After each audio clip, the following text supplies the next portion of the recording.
मृत्युंजय मंत्र एक ऐसा मंत्र है जिसकी शक्ति आप सबको शायद पता नहीं। अगर आपके घर में कोई बीमार है जिसकी तबीयत ठीक नहीं हो रही है तो आप एक यज्ञ का प्रबंध करें। यज्ञ में जब भी आप आहुति डालें घी से और उसमें जो भी आप चीज़ रखते हैं यज्ञ के लिए उस चीज़ों को आप डालते जाएं और अगर आप महामृत्युंजय मंत्र का जाप करते जाएं और मन में संकल्प दौरान आप ये कहें कि जो हमारा ये रिश्तेदार है या फिर ये परिवार का सदस्य है जिसकी बीमारी ठीक हो जाए तो उनका और उनकी माता श्री का नाम लेकर आप अगर ये इस यज्ञ की आहुति देते जाएं और मन में ये चीज़ बोलते जाएं तो आप देखेंगे कि उस मरीज़ की जो बीमारी है उसमें बहुत 100% सुधार आ जाएगा।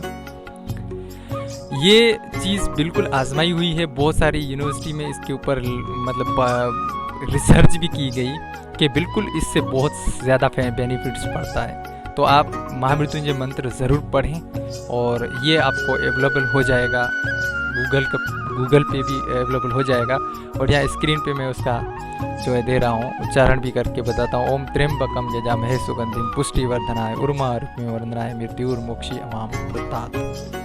ये है महामृत्युंजय मंत्र, इसका जाप करें और दूसरों को भी भेजें। अगर आपके घर में कुछ बीमारी वगैरह प्रॉब्लम चल रही है तो यज्ञ करें, आपका बिल्कुल उस पर बेनिफिट देखने को मिलेगा। जय श्री कृष्णा, हर हर महादेव कमेंट बॉक्स में ज़रूर लिखें।